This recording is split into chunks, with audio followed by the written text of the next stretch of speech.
A paz do Senhor, meus irmãos, chegamos na lição número 6 da revista Conectar, revista dos jovens da editora Betel. O tema neste domingo é a Arca da Aliança.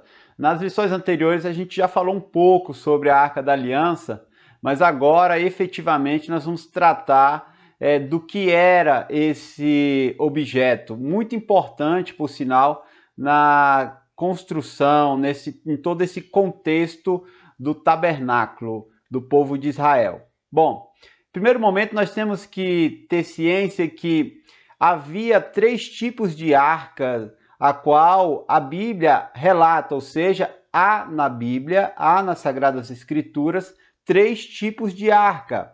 A primeira, nós vamos encontrar a Arca de Noé, em Gênesis 6, 13, e também o cesto a qual Moisés foi colocado no rio quando criança, para fugir ali daquela ordenança de Faraó de assassinar todos os primogênitos de Israel, os meninos, Neste caso, nós temos a palavra Tebá.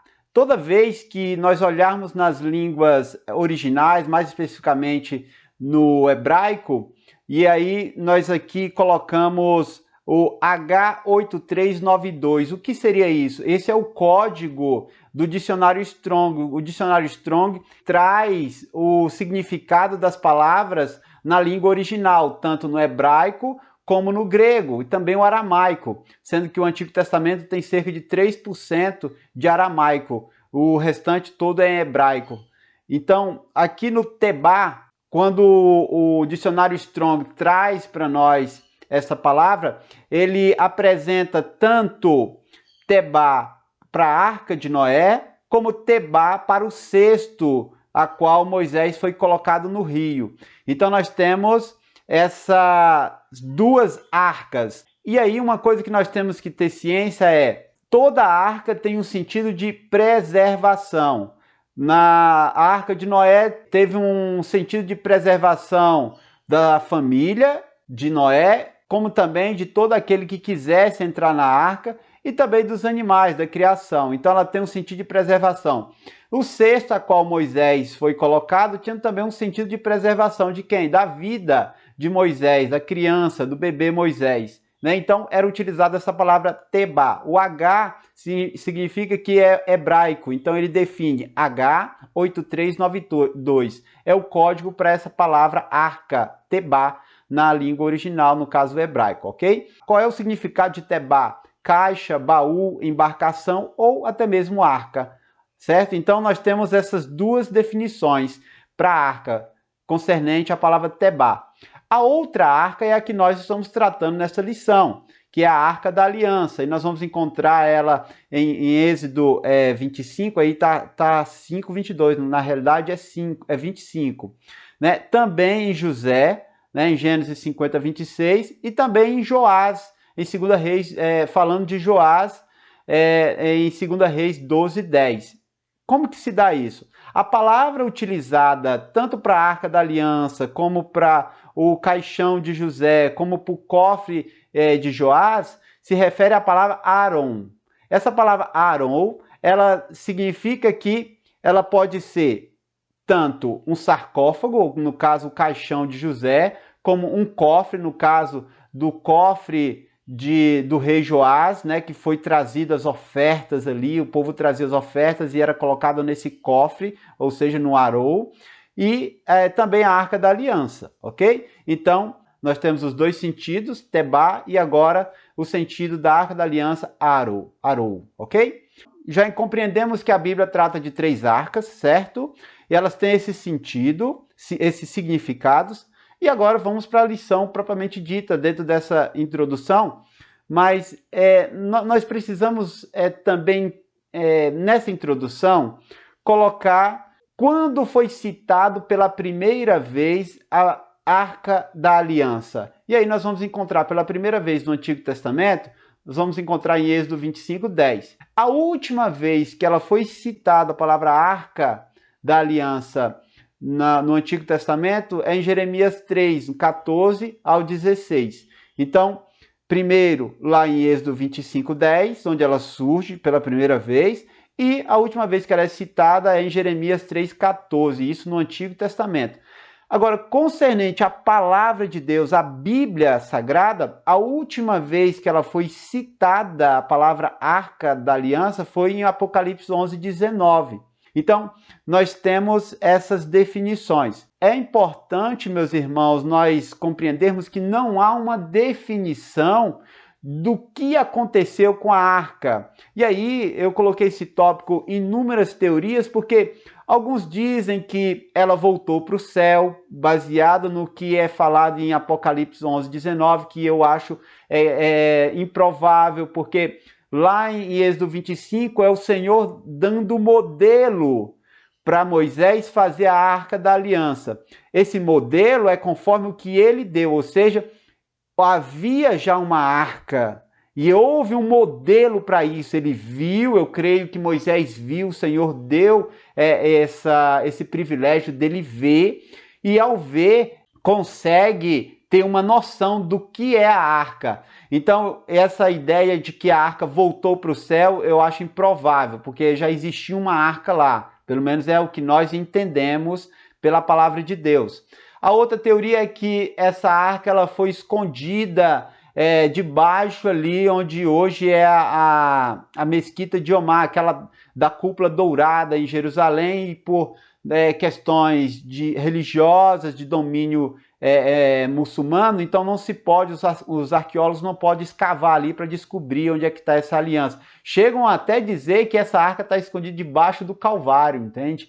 Enfim, são teorias, não tem base. Outros dizem que essa arca está com uma tribo na Etiópia, e essa tribo guarda a Arca da Aliança. Outros dizem que é apenas os tabletes, no caso, as tábuas da lei. Então, enfim, são inúmeras teorias. O certo é que, devido às invasões que ocorreram, pelo castigo a qual Deus deu ao seu povo, pela sua idolatria, pela sua desobediência, e cativeiro babilônico, cativeiro assírio, cativeiro babilônico e os inúmeros, enfim, ela acabou se perdendo. Não se sabe se ela foi escondida ou se ela foi roubada, enfim, não tem como definirmos isso, ok? O certo é que a Bíblia coloca dessa forma, amém? Seguindo adiante, nós vamos para o tópico 1. O tópico 1 tem o título Detalhes da Arca da Aliança. Bom, primeiramente, nós temos que compreender que antes do Senhor mandar construir toda a questão do tabernáculo, a primeira coisa que ele manda fazer é um objeto. Ele não mandou fazer a tenda, ele mandou fazer um objeto. E qual é esse objeto? A arca. Foi a primeira ordenança do nosso Deus, Êxodo 25:10. Ele manda construir primeiro a arca, porque começa dele. E aí já nós vamos compreender o que significa essa arca. Então, começa a partir dele, começa a se construir o local de adoração, onde a presença do Senhor se manifestará. Tá? A composição da arca, ela pode ser compreendida pelo baú em si, e já nós vamos falar sobre ele, pela tampa, que é o propiciatório, também vamos falar, e pelas varas. Então, nós compreendemos que há 3 itens que são separados, mas ao mesmo tempo eles subsistem juntos, ok? Então, a Arca da Aliança, ela pode ser compreendida dessa forma: o baú, a caixa, a tampa, o propiciatório, e as varas, né? 2 varas que servia para transportar essa arca, ok? Nós vamos falar melhor sobre isso. O tópico 1 diz o seguinte: características da Arca da Aliança. Primeiro, as dimensões, né? Aqui não há um tempo para nós destrincharmos sobre o assunto, porque cada medida dessa tem um significado e é muito profundo, então envolve muito tempo e eu não teria tempo para isso aqui, ok? Mas se você tiver curiosidade, você pode correr atrás, se não, você joga isso para o aluno e o aluno corre atrás, tá? Instiga ele, ok? Então, primeiro, o comprimento dela era de 1,10 m e a altura era de 70 centímetros. Cabe lembrar que essa altura é a mesma altura da grelha lá do primeiro objeto que ficava lá no pátio, que era o altar do holocausto, né? Que tinha uma grelha no meio onde a vítima era colocada. Então, 70 centímetros de altura. também a mesma altura do altar do incenso, né? Ali onde era queimado os incensos, aos 70 centímetros de altura, ok? O simbolismo.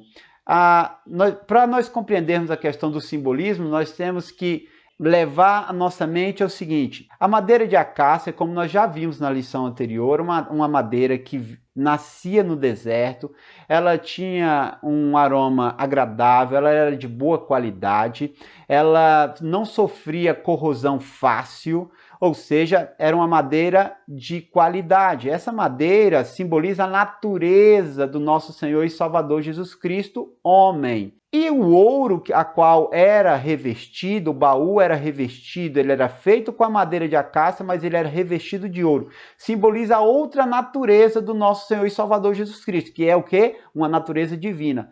A moldura de ouro que havia, que o Senhor mandou colocar, simboliza a coroa, realeza. Então, há essa simbologia. E as argolas, 4 argolas que eram colocadas nos 4 cantos deste baú, que era onde entrava as varas. Para quê? Para ser conduzido. Essas 4 argolas, o número 4 significa plenitude, ou seja, os 4 cantos. Também significa os 4 evangelhos, significa aquilo a qual o homem pode se aliançar. As argolas, onde passavam os varais, significava também uma aliança. Então, os teólogos colocam que ela tem um significado de aliança. As argolas, a aliança, no caso, teria os 4 evangelhos. O evangelho em si, a nova aliança vinda mediante o nosso Senhor e Salvador Jesus Cristo. Amém?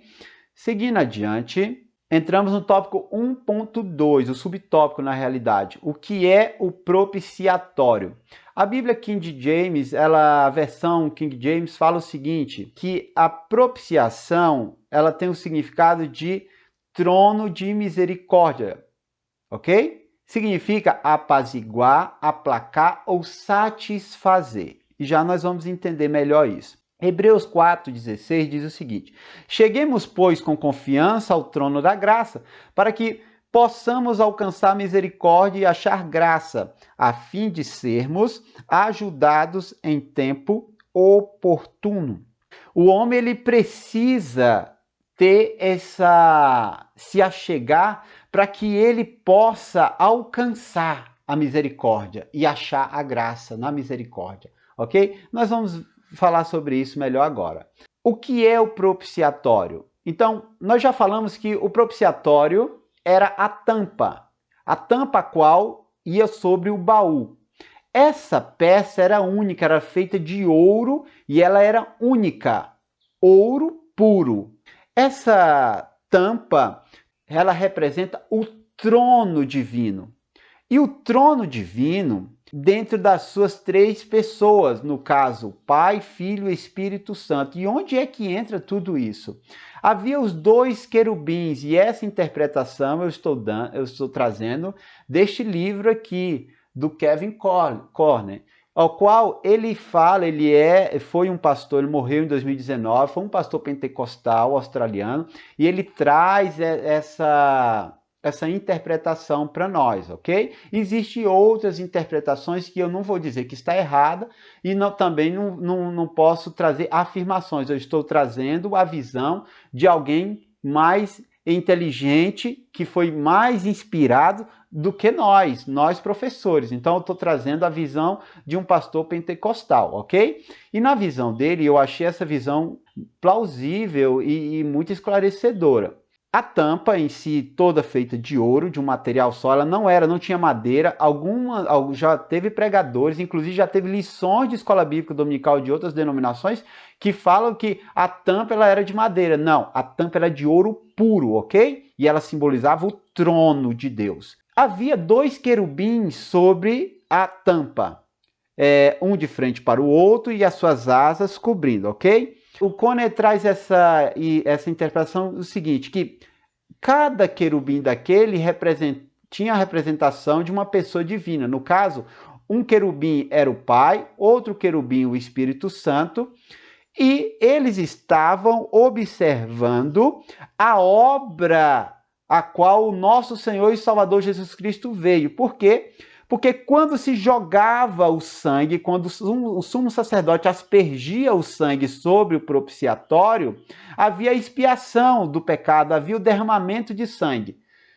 Tendo esse derramamento de sangue, o Pai e o Espírito Santo observavam essa obra redentora, a qual o nosso Senhor e Salvador Jesus Cristo fez. Então, o Cone traz essa ideia e essa interpretação, esse significado, que ali aqueles querubins simbolizam o Pai, o Espírito Santo, e ali na tampa, com o sangue aspergido, o nosso Senhor e Salvador Jesus Cristo, ok? Trono de misericórdia, com o sangue aspergido no meio. Então, a partir daquele momento, a misericórdia ela vem sobre uma justiça que era condenatória ao homem. Mas houve o derramamento de sangue. Quando o sangue foi derramado, transformou o trono de justiça em trono de graça. Agora nós alcançamos esse favor imerecido, ao qual nós não merecemos, mas mediante o sangue de Cristo, derramado e apresentado no altar do Senhor, no trono do Senhor, nós somos perdoados, alcançamos, achamos a graça de Deus mediante o sacrifício de Cristo. Essa é uma interpretação que eu gosto, me satisfaz, não vejo como heresia, porque são interpretações, simbolismo. Amém, meus irmãos? Como outros têm, dizem que ali são querubins que guardam a glória de Deus, enfim, existem inúmeros significados, inúmeras interpretações com relação a isso. Eu, particularmente, gostei dessa interpretação do Cone, ok? Seguindo adiante, nós chegamos ao tópico 2, o interior da Arca da Aliança. A Arca da Aliança, ela continha alguns itens, e esses itens nós podemos notar que eram, conforme Hebreus 9, o verso 3 e o 4 relata, nós tínhamos as tábuas da lei, nós tínhamos também o maná, o jarro de ouro, o vaso de ouro com o maná dentro, e nós tínhamos a vara de Arão, a qual floresceu. Sabe quando se levantaram os cabeças de Israel e falaram assim, por que Arão tem que ser o sumo sacerdote entre nós? Por que ele tem que ser superior a nós? Aí o Senhor manda reunir todos, Moisés reúne todos eles, e aí coloca as varas ali, a única vara que floresce é a vara de Arão, e aí o Senhor confirma o ministério de Arão ali. Ok? Um ministério de frutificação. João 14,6 diz o seguinte, disse-lhe Jesus, eu sou o caminho, a verdade e a vida, ninguém vem ao Pai senão por mim. A lei, as tábuas, significa o caminho, o maná significa a verdade e a vara significa a vida. E aí Colossenses 2,9 diz o seguinte, porque nele habita corporalmente toda a plenitude da divindade. Ora, nele quem? O nosso Senhor Jesus Cristo. O baú, a arca, representa o nosso Senhor Jesus Cristo também. E ali dentro tem o quê? Tem o caminho a qual o Pai dá. Dá o quê? Direcionando a lei. Ali tem o alimento. O próprio Filho, ele é o alimento. Tem também a vara, que é o quê? A vida que floresce. Também está ali dentro, no caso do Espírito Santo. E, sendo assim, nele habita corporalmente toda a plenitude da divindade. Ou seja, o Senhor Jesus Cristo é divino, ele é Deus. E aí o apóstolo Paulo ele faz essa afirmativa à igreja de Colosso. Seguindo adiante, agora vamos entrar propriamente dito em cada item que estava ali dentro da arca, ok? Tópico 2.1 diz o seguinte, as tábuas da lei e suas implicações. Bom, nós já sabemos que a tábua, ela representa a pessoa do nosso Deus. E representa de que forma? Ela é a figura do Pai, essas tábuas da lei, né? Ou do legislador, aquele que dá a lei, aquele que dá a direção, aquele que ordena o que tem que ser feito. No caso, Deus Pai. A lei foi dada pela sua voz, ou seja, o próprio Deus falou com Moisés ali no Monte Sinai. Foi o próprio Deus.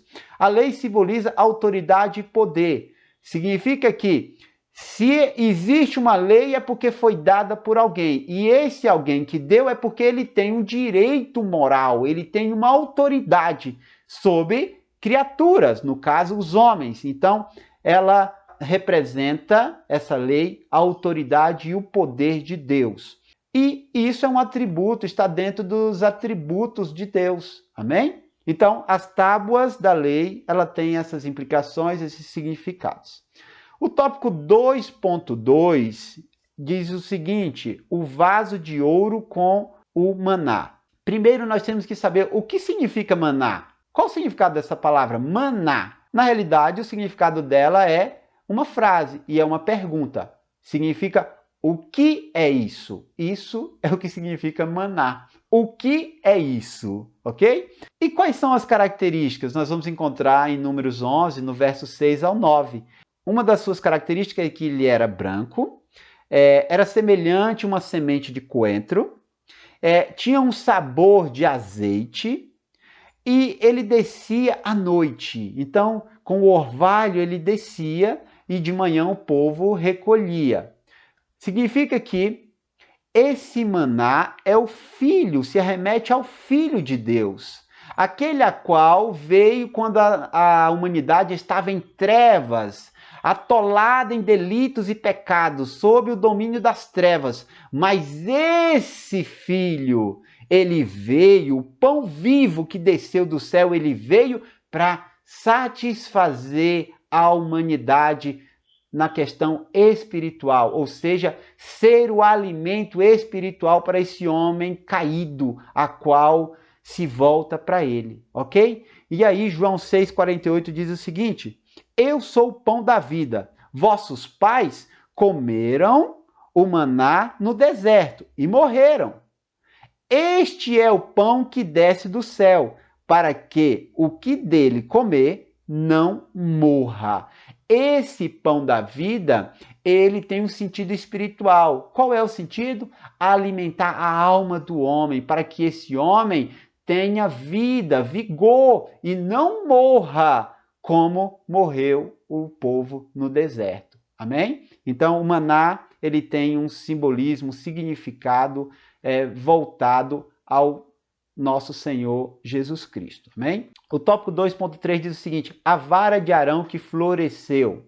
A vara de Arão, ela figura a pessoa do Espírito Santo, né? Gerando o quê? Frutificação. Se observarmos o que ocorreu com a igreja no dia de Pentecostes, a igreja ela mudou. Passou a ter uma frutificação, ou seja, aumentou o número dos irmãos, a igreja foi crescendo, e olha que o Espírito Santo ainda está agindo e nos alcançou. Estamos aqui, 2000 anos, e a igreja tem crescido, a igreja tem vigorado, não somente em número, mas também na sua questão espiritual. A igreja, ela tem florescido, e quem tem feito isso? O Espírito Santo. E aí nós temos essas definições, né? No caso, uma vara, ou seja, Deus é igual Deus, ou seja, igual divino, certo? O botão, quando houve o florescer, havia o botãozinho, sabe? O que aconteceu? Simboliza o pai, a fonte, o começo. A flor, depois ela floresce. O filho, o aroma, foi moído. E o fruto significa o Espírito Santo produzindo frutos. Amém? Toda vez que o Espírito Santo atua, há uma frutificação, há resultado, há ação. Então, esse Espírito Santo é importantíssimo para a igreja, porque ele traz frutificação, ele traz multiplicação, ele gera ações que sempre acrescenta. Amém? Importantíssimo isso. O tópico 3 diz o seguinte: a arca da aliança. Colossenses 2, 16, 17 diz o seguinte: portanto, ninguém vos julgue pelo comer ou pelo beber, ou por causa dos dias de festa, ou da lua nova, ou dos sábados, que são sombra das coisas futuras, mas o corpo é de Cristo. Meus irmãos, nós estamos passando por um momento de judaização nas igrejas. O que é isso? As igrejas têm feito arcas, sabe? réplicas de Arca da Aliança colocado nos seus altares. As pessoas têm orado em cima de arca, sabe? Tem feito toda uma questão judaizante, estão usando chofar, né? Estão se vestindo, estão fazendo até templo, sabe? Se vestindo como sacerdote, sumo sacerdote, e são tantas invenções que estão trazendo a qual o apóstolo Paulo ele condena isso à igreja na Galácia, os próprios colossenses, a igreja em Colosso, tudo isso o apóstolo Paulo condenava, porque nós somos cristãos, nós não somos judeus, somos cristãos, ou seja, não estamos mais sob o domínio da lei, agora é a graça, estamos debaixo das ordenanças, dos preceitos a qual o nosso Senhor e Salvador Jesus Cristo colocou, e não pela lei.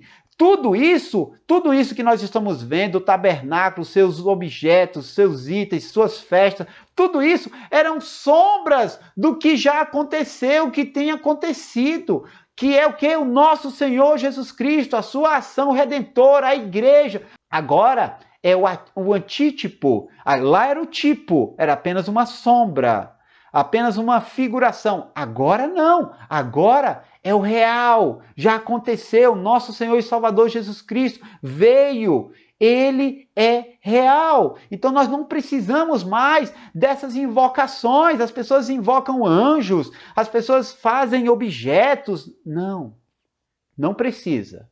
Estamos na graça. E a graça é Cristo, a graça é o Espírito Santo com a igreja, a graça é Cristo sendo nosso Salvador, a graça é Deus Pai que amou o mundo, amou-nos e deu seu Filho. Isso é graça, nós não precisamos de amuletos, não precisamos de gambiarras, amém? 3.1 diz o seguinte, a Arca da Aliança e Jesus. A arca era apenas um tipo, que apontava para quem? Para Cristo, o antítipo. E agora, nós podemos compreender, e eu coloquei alguns, pincei, existem inúmeras formas da gente fazer esse paralelo, mas eu separei esses aqui. Na arca, a capacitação do Espírito Santo. Ou seja, quem capacitou os artistas para fazer o tabernáculo, tanto as cortinas quanto os objetos, quem capacitou? O Espírito Santo, Êxodo 35, 31. No caso, Bezalel, o Espírito Santo lhe capacitou para que ele pudesse ser um artífice e trabalhar com ouro, trabalhar com toda essa questão de metal e fazer exatamente como o Senhor ordenou. E o nosso Senhor Jesus Cristo? O Espírito Santo tem uma ação nisso aí. O nascimento do nosso Senhor Jesus Cristo foi um nascimento virginal, ou seja, não teve a participação humana. Foi o próprio Espírito Santo que operou essa obra e o nosso Senhor e Salvador Jesus Cristo nasce de Maria. Então, aqui nós temos uma ação também do Espírito Santo, ok? Júbilo ao entrar. Aqui nós estamos falando da arca, quando a arca retorna para Israel, houve júbilo, houve alegria, segundo Samuel 6,12. Mas também o nosso Senhor Jesus Cristo, quando entrou em Jerusalém, houve também júbilo. Mateus 21:8. As pessoas, ficavam alegres, e ele ali em cima do jumentinho, entrando, e as pessoas ovacionando. Houve júbilo, ok? Arca, Senhor Jesus Cristo. Mediação. Nós vemos aqui, no caso, a arca no meio do povo, e agora Josué, ele busca respostas diante do nosso Deus, e ele coloca ali a arca. Da mesma forma, havia uma mediação, como acontece aqui na graça. Quem é o mediador? Nosso Senhor e Salvador Jesus Cristo, 1 Timóteo 2,5. Essa mediação entre Deus e o homem, também nós podemos ver nesse simbolismo. A arca, como esse objeto a qual os homens colocavam ali para que o nosso Deus se manifestasse e desse respostas, desse orientação. No caso, nosso Senhor Jesus Cristo está diante desse nosso Deus Todo-Poderoso todos os dias. E Ele é o nosso mediador. Amém? No meio dos povos, nesse caso, quando Josué coloca ali a arca, e ali estava presente vários povos, os povos foram separados, sabe, estrangeiros, sacerdotes, mulheres, homens, todos foram separados e estavam ali diante do Senhor. Da mesma forma o Senhor fará. Mateus 25:32, ele separará, sabe, os bodes das ovelhas, e as ovelhas reinarão com ele por toda a eternidade. Então tem esse simbolismo, arca e o nosso Senhor e Salvador Jesus Cristo. Existem inúmeros outros, amém? O tópico 3.2 diz o seguinte, a glória de Deus. Esse ponto ele é muito importante, porque a lição está falando da Shekhinah, ou a Shekinah, como muitos dizem, até mesmo cantamos. E aí, meus irmãos, nós temos que compreender que Shekhinah não é glória, não tem o significado de glória. Quando nós falamos em glória, a palavra correta é kabov, kabov. Então, essa palavra, sim, ela está na Bíblia Sagrada. E eu coloquei o código Strong em cima, H de hebraico, e o código 350, porque esse é o termo, esta é a palavra que nós encontramos na palavra de Deus, nos originais. A palavra Shekhinah, ela não está na Bíblia. Você não vai encontrar essa palavra na Bíblia. Essa palavra ela foi utilizada ali depois do século I pelos rabinos. Ela foi colocada de uma forma a representar o quê? Presença ou vizinhança. Por isso que eu não coloquei o código Strong, porque não existe. Não tem como eu procurar essa palavra, ela não existe. E ela não representa glória, ela tem um significado de vizinho, o que está ao lado, ok? Então, quando nós falamos da glória de Deus, nós não nos referimos a Shekhinah. Essa palavra não existe. É errado falar? É errado quando você se refere a ela como glória, ela não é glória. É errado dessa forma. Porém, se você usar Shekhinah para falar, olha, vizinho, ou aquele que está próximo, aquele que está do lado, ok, dependendo do contexto que você vai utilizar. Agora, com relação a dizer que essa palavra está na Bíblia, não, ela não está, ok? Posso usar? Posso, depende do contexto. Mas a palavra certa para glória é kabov. E aí nós lembramos do que ocorreu lá em 1 Samuel 4:14 ao 21, quando a arca do Senhor foi levada, a notícia chega até Eli, o sacerdote Eli, e ele cai, quebra o pescoço, ele estava sentado, ele cai, quebra o pescoço, morre, e a sua nora estava grávida. E quando ela sabe dessa notícia, ela fica chocada e logo entra o seu processo de dar à luz. Esse processo foi antecipado e quando a criança nasce, ela coloca o nome dele de Ikabov. O Ikabov é não glória, ou não, Kabov, glória. Juntando os dois, Ikabov, não glória. Ou seja, foi-se a glória, foi-se a riqueza de Israel. E essa palavra Kabov, ela tem um sentido de peso, de riqueza também, de nobreza. Essa é a palavra utilizada para glória. E agora, o que vai acontecer com Israel? Israel sem a arca, Deus não fala mais, Deus não recebe mais o perdão, porque teria que o sumo sacerdote sacrificar. Como que ele vai sacrificar se não tem a arca? Como que eles vão vencer as batalhas se o Senhor não vai guiar eles? Como que eles vão sair até mesmo do lugar se era a arca que ia à frente? Ou seja, perdeu-se a grande fama. A palavra glória tem esse significado, grande fama. Acabou-se a fama. Decadência acontecia agora no meio do povo de Israel, ok? Então, entendemos Shekhinah, entendemos Kabov, entendemos Shekhinah não está na Bíblia, entendemos que o significado dela é vizinho, ou seja, aquele que está ao lado. Entendemos também que a palavra glória ela é significada pelo Kabov, do hebraico, ok? E nós interpretamos 1 Samuel 4,14 na questão de a negação de não glória e acabou, ok?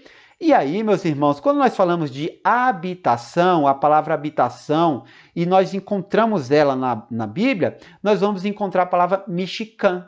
O Mishkan é a palavra tabernáculo, porque Deus habitava no tabernáculo, ou seja, ele estava falando assim, olha, a habitação do nosso Deus é o tabernáculo, é o local, é o tabernáculo, e a palavra é Mishkan, tabernáculo, ok? Mas a palavra residir, morar, habitar é Shakhan, ok? Então, no Mishkan eu tenho o local, mas no Shakhan é o residir, é o morar, é o ato de ir morar, ok? E a palavra glória, kabov, ok?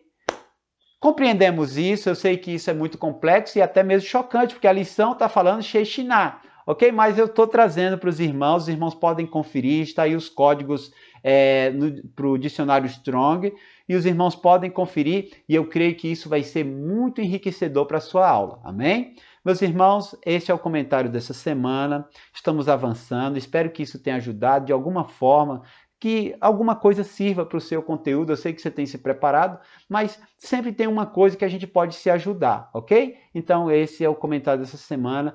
Que Deus abençoe sua aula. Eu peço que, se você gostou, se isso foi útil, você se inscreva no canal. Eu observei, meus irmãos, que 63% daqueles que visualizam os vídeos do canal não são inscritos. Ou seja, as pessoas veem, mas elas não se inscreve, não deixa like, sabe?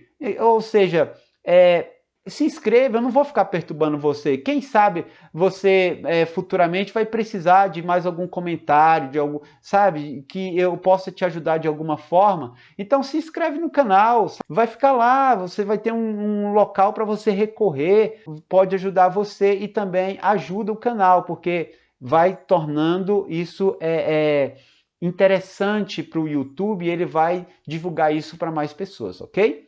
Deus abençoe, que você seja uma tocha diante da sua classe, que nesta manhã de domingo, a qual você vai ministrar, que seja uma manhã de conhecimento, de esclarecimento, que o Espírito Santo esteja presente em sua aula. Fique na santa e gloriosa paz do Senhor, meus irmãos.